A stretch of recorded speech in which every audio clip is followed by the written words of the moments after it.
Our so-called leaders in Washington, whom we elected to safeguard our nation and our Constitution, are the betrayers, and that behind them are a comparatively small group of men whose sole objective is to enslave the whole world of humanity in their satanic plot of one world government. This satanic plot was launched back in the 1760s when it first came into existence under the name of the Illuminati. This Illuminati was organized by one Adam Weishaupt, born a Jew, who was converted to Catholicism and became a Catholic priest, and then, at the behest of the then newly organized House of Rothschild, defected and organized the Illuminati. Naturally, the Rothschilds financed that operation. And every war since then, beginning with the French Revolution, has been promoted by the Illuminati, operating under various names and guises. I say under various names and guises because after the Illuminati was exposed and became too notorious, Weishaupt and his co-conspirators began to operate under various other names. In the United States, immediately after World War I, they set up what they called the Council on Foreign Relations, commonly referred to as the CFR. And this CFR is actually the Illuminati in the United States. And its hierarchy, the masterminds in control of the CFR, to a very great extent, are the descendants of the original Illuminati conspirators. But to conceal that fact, most of them changed their original family names to American-sounding names. For example, the true name of the Dillons, Clarence and Douglas Dillon, once Secretary of the U.S. Treasury Department, is Lepowski. This is Frankfurt, Germany. 50 years after the Bank of England opened its doors, a goldsmith named Amschel Moses Bauer opened a coin shop, a counting house, in 1743. And over the door he placed a sign depicting a Roman eagle on a red shield. The shop became known as the Red Shield Firm, or in German, Rothschild. When his son, Amschel Meyer Bauer, inherited the business, he decided to change his name to Rothschild. Amschel soon learned that loaning money to governments and kings was more profitable than loaning to private individuals. Not only were the loans bigger, but they were secured by the nation's taxes. Mayer Rothschild had 5 sons. He trained them all in the skills of money creation, then sent them out to the major capitals of Europe to open branch offices of the family banking business. His first son, Amschel Meyer, stayed in Frankfurt to mind the hometown bank. His second son, Solomon, was sent to Vienna. His third son, Nathan, was clearly the most clever. He was sent to London at age 21 in 1798, 100 years after the founding of the Bank of England. His fourth son, Karl, went to Naples, and his fifth son, Jacob, went to Paris. In 1785, Mayer Amschel moved his entire family to this larger house, a 5-story dwelling he shared with the Schiff family. This house was known as the Green Shield. The Rothschilds and the Schiffs would play a central role in the rest of European financial history and in that of the United States. The Rothschilds broke into dealings with European royalty here at Wilhelmshof, the palace of the wealthiest man in Germany, in fact, the wealthiest monarch in all Europe, Prince William of Hesse-Kassel. At first, the Rothschilds were only helping William speculate in precious coins. But when Napoleon chased Prince William into exile, he sent 550,000 pounds, a gigantic sum at that time, to Nathan Rothschild in London with instructions for him to buy consols, British government bonds, also called government stock. But Rothschild used the money for his own purposes. With Napoleon on the loose, the opportunities of wartime investments were nearly limitless. William returned here sometime prior to the Battle of Waterloo in 1815. He summoned Rothschild and demanded his money back. The Rothschilds returned William's money with the interest the British consuls would have paid him had the investment actually been made. But the Rothschilds kept all the past profits they had made using William's money. Nathan Rothschild later bragged that in the 17 years he'd been in England, he'd increased his original £20,000 stake given to him by his father by 2,500 times. By cooperating within the family, the Rothschilds soon grew unbelievably wealthy. By the mid-1800s, they dominated all European banking and were certainly the wealthiest family in the world. They financed Cecil Rhodes, making it possible for him to establish a monopoly over the diamond and gold fields of South Africa. In America, they financed the Harrimans and railroads, the Vanderbilts and railroads and the press, and Carnegie in the steel industry, among many others. In fact, during World War I, J.P. Morgan was thought to be the richest man in America. But after his death, it was discovered that he was actually only a lieutenant of the Rothschilds.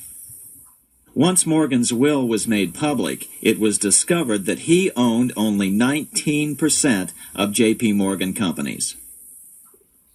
By 1850, James Rothschild, the heir of the French branch of the family, was said to be worth 600 million French francs, 150 million more than all the other bankers in France put together. He built this mansion called Ferrier, just east of Paris. Wilhelm I, on seeing it, exclaimed, "Kings couldn't afford this. It could only belong to a Rothschild." Another 19th century French commentator put it this way: "There is but one power in Europe, and that is Rothschild." There is no evidence that their predominant standing in European or world finance has changed. There is a similar establishment of the Illuminati in England, operating under the name of the British Institute of International Affairs. There are similar secret Illuminati organizations in France, Germany, and other nations operating under different names.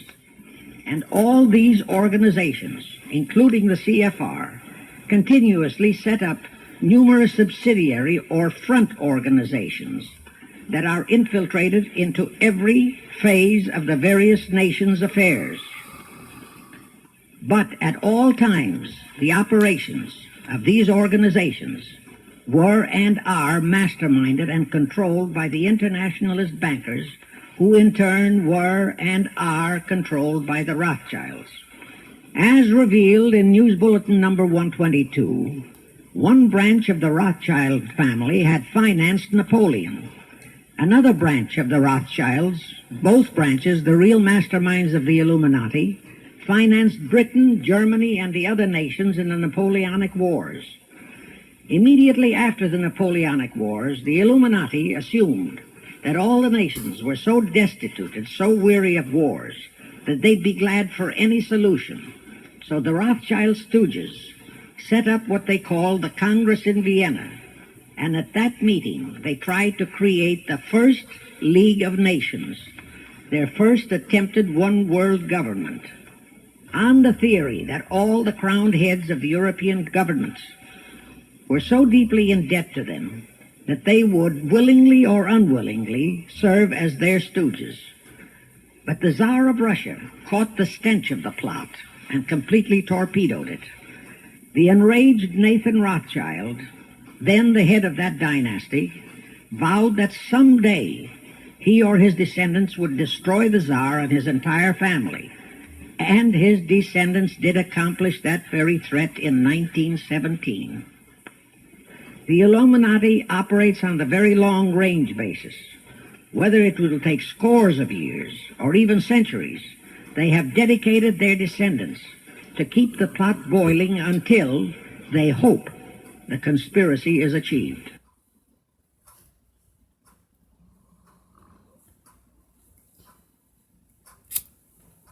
Number one, use monetary and sex bribery to obtain control of men already in high places in the various levels of all governments and other fields of endeavor.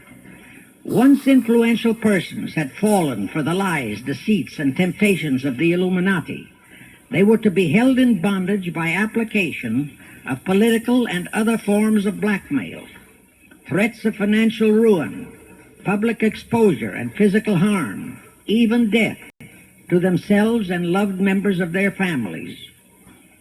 Do you realize how many present top officials in our federal government in Washington are controlled in just that way by the CFR? Do you realize how many homosexuals in our State Department, the Pentagon, all federal agencies, even in the White House, are controlled that way? Number two, Illuminati and the faculties of colleges and universities were to cultivate students possessing exceptional mental ability, belonging to well-bred families with international leanings, and recommend them for special training in internationalism. Such training was to be provided by granting scholarships to those selected by the Illuminists. That gives you an idea what a Rhodes Scholarship means. It means indoctrination into accepting the idea that only a one-world government can put an end to recurring wars and strife. That's how the United Nations was sold to the American people. All such scholars were to be first persuaded and then convinced that men of special talent and brains have the right to rule those less gifted on the ground that the masses don't know what is best for them physically, mentally, and spiritually.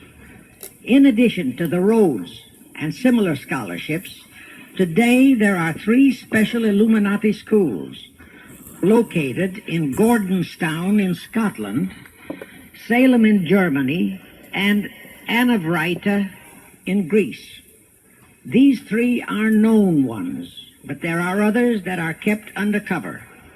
Prince Philip, the husband of Britain's Queen Elizabeth, was educated at Gordonstown at the instigation of Lord Louis Mountbatten, his uncle, a Rothschild relative who became Britain's admiral of the fleet after World War II ended. Number 3, all influential people trapped into coming under the control of the Illuminati, plus the students who had been specially educated and trained, were to be used as agents and placed behind the scenes of all governments as experts and specialists, so they would advise the top executives to adopt policies which would, in the long run, serve the secret plans of the Illuminati one-world conspiracy and bring about the destruction of the governments and religions they were elected or appointed to serve. Number 4, perhaps the most vital directive in Weishaupt's plan was to obtain absolute control of the press, at that time the only mass communications media, to distribute information to the public, so that all news and information could be slanted, so that the masses could be convinced that a one-world government is the only solution to our many and varied problems. Now do you know who owns and controls our mass communications media? I'll tell you, practically all the movie lots in Hollywood is owned by the Lehmans, Kuhn Loeb and Company, Goldman Sachs, and other internationalist bankers. All the national radio and TV channels in the nation are owned and controlled by those same internationalist bankers.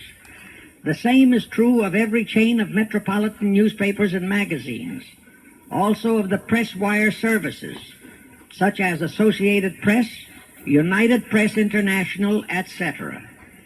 The supposed heads of all those media are merely the fronts for the internationalist bankers, who in turn compose the hierarchy of the CFR, today's Illuminati in America. Now can you understand why the Pentagon's press agent Sylvester so brazenly proclaimed that the government has the right to lie to the people?